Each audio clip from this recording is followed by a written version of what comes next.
안녕하세요. 미국 주식 성공 투자로 여행을 원 없이 다니고 싶어하는 욕망덩어리 미국 주식 인간지표입니다. 정말 처음으로 테슬라 개별주 차트 분석을 맨 처음에 하는 듯합니다. 한국분들 매수 1위가 테슬라라고 하니 물론 제가 틀릴 수도 있겠으나 최대한 제가 생각하는 차트뷰를 공유해 드려볼까 합니다. 현재 테슬라 차트는 누가 봐도 하락장 역배열 상태입니다.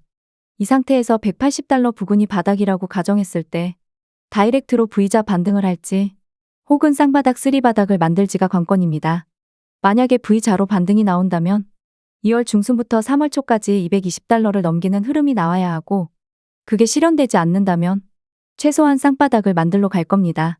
이평선 역배열을 완전히 만든 상황에서 1차 바닥이 나온 후에 21이평선에 도달할 때는 일단 기본적인 원칙이 롱비중 반절은 더는 겁니다. 여기서 정말 내가 갑자기 신내림이 내려서 V자로 쭉쭉 올라갈 거야 생각을 한다면 매도를 하는 건 어차피 본인 자유겠으나 혹여라도 V자 반등이 나오지 않고 21이평선에서 다시 뿅망치 맞고 저점을 깨는 흐름이 나온다면 스탑로스 걸어서 손절칠 자신도 있어야 합니다. 문제는 이런 쌍바닥 패턴이 나온다고 해서 무조건 전저점을 크게 깨고 내려갈 거야 라는 보장이 없습니다. 내가 만약 현재 $180 부근에 잘 매수했다고 가정을 합니다. 21이평선까지도 왔지만 나는 홀딩이야. 최소 $230 이상 올라갈 거야. 라고 생각하고 매도를 하지 않았는데 쌍바닥을 만들러 가는 패턴이 나와버린다면 심리적으로 그때 매도 좀 할 걸 하게 됩니다. 이때부터 이제 전저점을 계속 테스트를 하겠죠.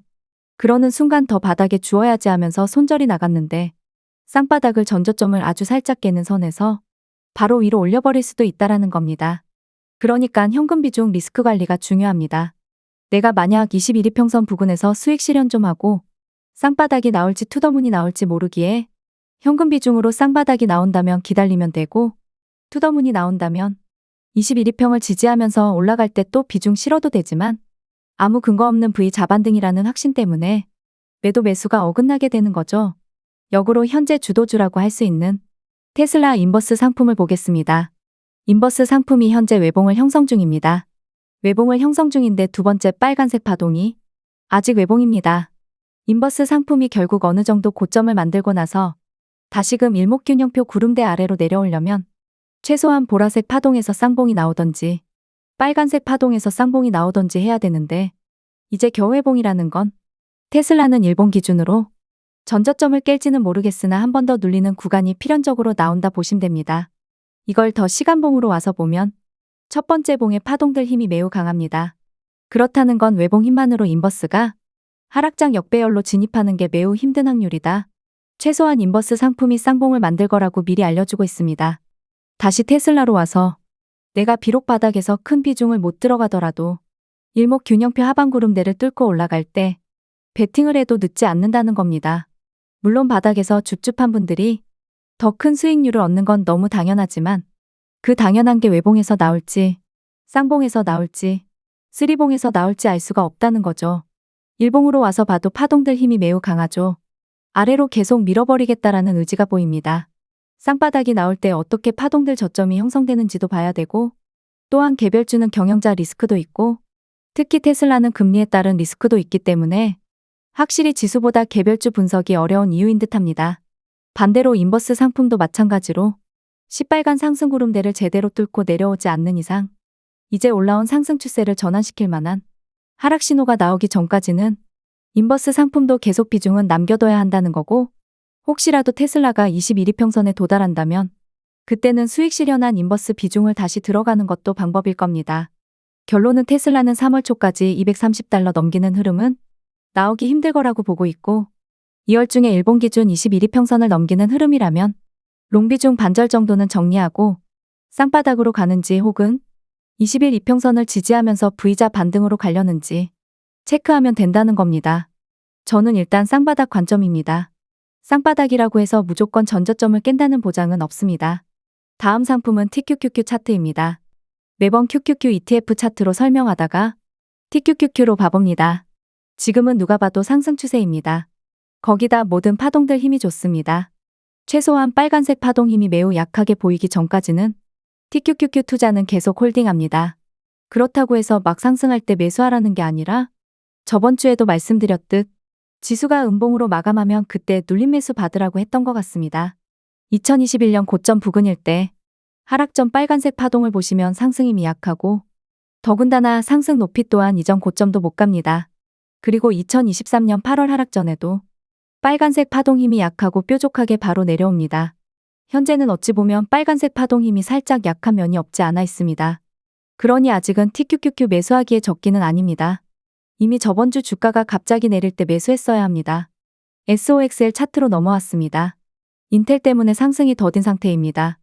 아직 녹색 파동이 바닥권이기 때문에 결국 상승을 더 한다고 보는 입장이라면 지금도 매수해도 나쁘지는 않습니다.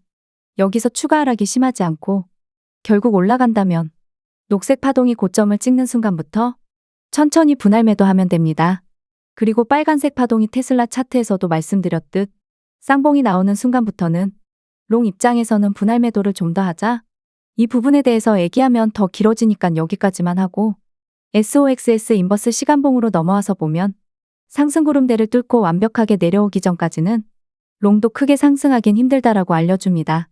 빨간색 파동이 쌍봉을 만들었으니 일단 한 차례 C로 내려오는 중이고 이평선 밀집 사이에서 버티고 있습니다. 여기서 위로 한 차례 더 튀어 올라갈지 아니면 아래로 다이렉트로 밀릴지가 결국 중요하겠죠. 하지만 이 부분에 대해서는 저 또한 아주 큰 확신까지는 없습니다. 다만 녹색 파동 힘이 강한 편은 아니기에 결국 인버스 상품이 기승전 하락이 나오긴 할 거고 다만 시간이 좀 더 걸릴 것처럼 보이기도 합니다. 이걸 SOXL 더 단기 차트인 정규장 기준으로 30분봉만 보았을 때 이제 구름대 위로 올라오긴 했으나 녹색 파동을 고점에서 계속 유지시키면서 주가를 올린다면 인버스는 4.9달러 아래로 내려가면서 롱 입장에서는 상승 랠리가 시작인 거고 여기서 다소 롱이 투더문이 아닌 아래 위로 횡보를 한다면 박스권으로 좀 더 시간을 지체시킬 수도 있습니다. TQQQ 상품에 비하면 다소 아쉬운 흐름이지만 인텔이 멱살 잡고 못 올라가게 하고 있으니 시간이 좀 더 필요해 보이는 반도체 섹터입니다. 아직까지 저는 나스닥 지수라든지 반도체라든지 상승을 좀 더 바라보는 입장이고 2월 중순 이후부터 조정이 올 거라 보고 있습니다. 3월 한 달 하락뷰를 보는 중이고 그렇다면 테슬라도 이때 맞춰서 쌍바닥을 테스트하러 갈 것 같습니다. 그리고 다시 4월에 마지막 오파 상승이 나올 때 테슬라가 230달러를 그때도 못 깬다면 5월에 쓰리바닥을 확인하러 갈 것 같습니다. 5월에는 나스닥 급락을 보는 입장입니다.